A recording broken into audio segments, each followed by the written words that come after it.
I'm Jason Hart with Mossy Oak. Welcome to Turkey Academy. Today we're going to talk about turkey shotguns.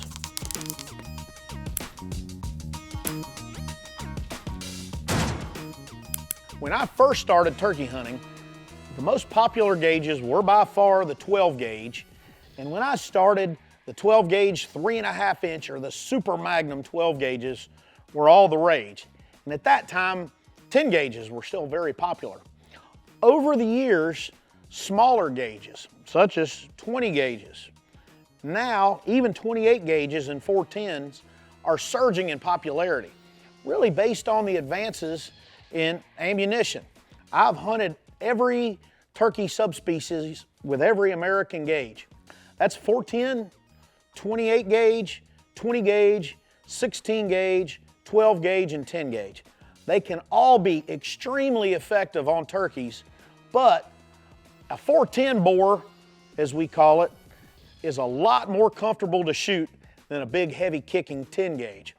So depending on, number one, your physical build, number two, how much you like or dislike recoil, and number three, really what your effective range that you want to harvest a turkey is, depends on the gauge. One thing with the advent of heavier than lead shells, such as TSS, the playing field has somewhat been leveled. 410s, 28 gauges, 20 gauges are a lot more popular and effective than they were 20 years ago when shooting traditional lead. But every gauge has its place in the turkey woods, and honestly, you can hunt turkeys with every single one. It just depends on which you prefer.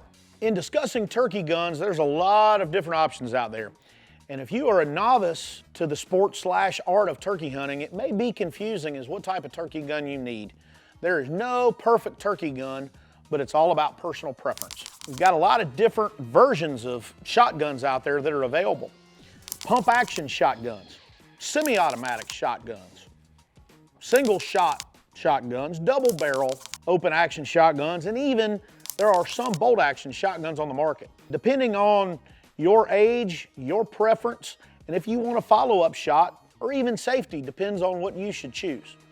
As far as recoil is concerned, if you are bothered by recoil, your semi-automatics tend to favor what you're looking for. Either an inertia or gas-driven semi-automatic shotgun is typically easier on the shoulder than, say, a pump-action shotgun, and much easier, say, on a single-action shotgun based on the amount of recoil. So the amount of recoil that you want is something to take into consideration.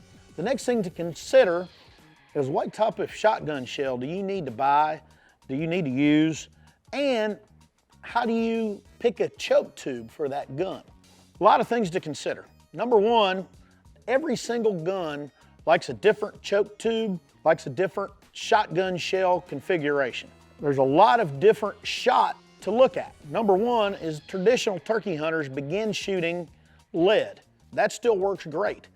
Then, as advances happen, some bismuth type shot hit the market, and then heavy shot.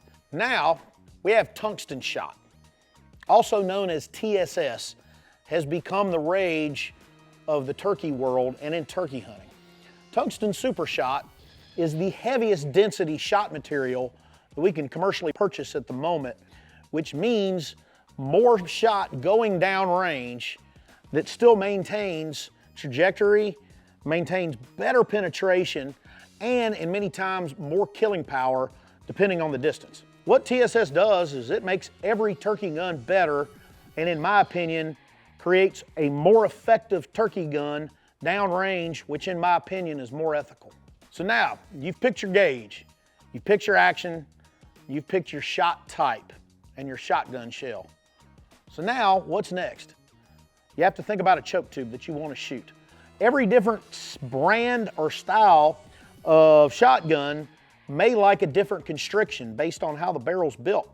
So a lot of information out there, but ultimately you want to match up your shell and you want to match up your gun to the right choke tube. One thing to keep in consideration is a tighter constriction choke tube typically will have better patterns at long ranges. Let's say you're hunting in an area on a field, or hunting out west, or hunting in a prairie area where you may have a long shot. A tighter choke tube may be better. If you're hunting in thick, dense woods where a turkey can come very close, you want to have a more open choke tube, say even a modified type choke tube where your pattern is bigger, and also an inexperienced turkey hunter or somebody like myself that gets very nervous when the turkey's coming up, a more open choke tube gives you a little more wiggle room. A lot of turkeys get missed at long ranges, but also keep in consideration a lot of turkeys get missed at short ranges as well.